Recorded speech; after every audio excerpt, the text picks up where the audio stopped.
Yeah, we're seen as part of the community, but we really want to make that link stronger, to make our building to feel like somewhere that anybody from the community is welcome to just pop in, but also to be able to provide facilities for the community. And the more we do that, the more we build up the relationships that we can use to draw people into faith.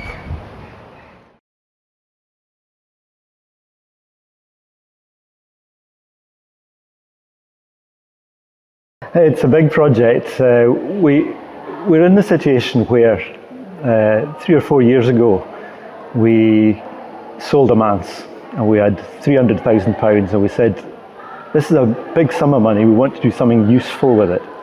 So we thought about all the things that we were frustrated with our building. We have a good building, but lots of frustrations. And so we developed a plan with an architect, and what we want to do is to make our building more facing the public, open at the building, and it's not good use of the property. And we're frustrated because we've got a good hall, but there are times when we have more people wanting to use it than we can accommodate. So we just reviewed the whole thing and said, let's think about restructuring the whole building. Putting an extra floor in the main church, that will give us a better sized auditorium for worship and other things. It'll give us extra rooms that we can use for example, our young people through the Growing Young process are saying we want a space of our own that we can do what we like with, so we can accommodate that. We can make a nice welcoming area at the front. Instead of having a pokey office at the back of the church, we can have a nice reception desk facing the street and just transform it so that the building, instead of being a problem for us, becomes something that allows us to engage with the community. That's excellent, David. Thank you so much. A project like this is quite an undertaking, as you've already alluded to. How's it going so far? How long have you been doing this, and what's the time scale? Yeah, we started 3 or 4 years ago. We've done community consultation. We've engaged an architect. We did an options appraisal, looked at various options, worked away at it. We've been through the planning process, which takes a lot of time. So we have planning permission, we have listed building permission, because we're a B-listed building in a conservation area. So we've done all that, and really we're at the stage now where we're having some discussions with general trustees, and then we can move into the funding aspects of it, which would be a major front so people can see in. We're aware that we've got a great big church part which we use 1 hour a week at most, which is not good for the... In the meantime, we've done a big renovation of our kitchen, improved, doubled the size of our kitchen, made it commercial quality, so that's made a huge difference. But now we're needing to look at how we can fund the next stage, and that will be a combination of our own fundraising efforts. It will be grants, hopefully some support from general trustees, and the money we already have, to see if we can achieve it all. My experience of projects are that they often have their life of their own and take twists that you didn't foresee. Is there anything that you're learning from this as a church? Are there turns that this project have taken that you didn't see when you started it? I don't think there's been any major turns. It's taken longer than we expected. Every stage in a buildings project, whether it's the consultation or the planning or the funding, always seems to take longer than you expect. But I think the key thing for us was at the beginning we had very open discussion with the congregation, asked them to say what their ideas were, and brought all that together, had an open day where we invited community in to give their impression.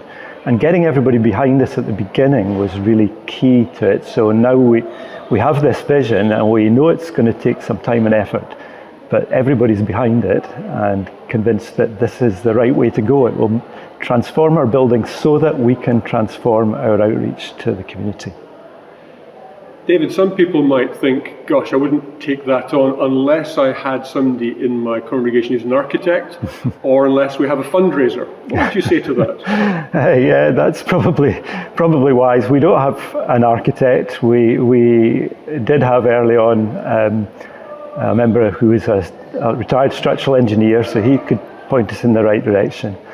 I've personally been through the process of a self-build, so I've been through all of that, so I'm aware of that kind of side of things. And I'm involved in quite a lot of community groups, which over the course of the last 20 years, I must have raised hundreds of thousands of pounds for various projects. So I've seen all that. That doesn't make it any easier, actually, when you come to the next project, but you know what it involves. But it's interesting doing it for a church and feeling that this is what God has for us. He's given us this vision and we'll work towards it. So do you have you've probably got several teams that are involved with this project in different ways. And are these teams drawing people more into the church? Well, we have a small kind of core group that are steering the project. But then already spin off from the early stages have been the kitchen work, and that has really allowed the Open Door project to flourish. And it's an amazing project because it has a very strong Christian content, but half of the volunteers are folk from out with the church who just feel they want to belong and contribute. David, your Open Door is a cafe that you do twice a week? Just once a week. Once a week, yeah. Once a week, it's an Open Door is coffee and then chat time and then a lunch, pay what you can. The original drive for it was a community consultation that identified a large number of single older people who were lonely and needed company. So that was that. So on the surface, it looks just like a lunch club, but underneath that, we're really using it to build relationships and draw people further in. So out of that has sprung the current 3-day holiday at home in its third year. And that's the hubbub that we hear behind us. That's what's going on, yeah. And people might come and go behind us, yes. And there it's drawing in these people. We had 48 people in yesterday, and about half of those will have a church connection, and the other half are just folk who come to the Open Door Cafe, and so they're hearing the good news in that context, so it allows us to reach out. Fantastic. Thank you, David.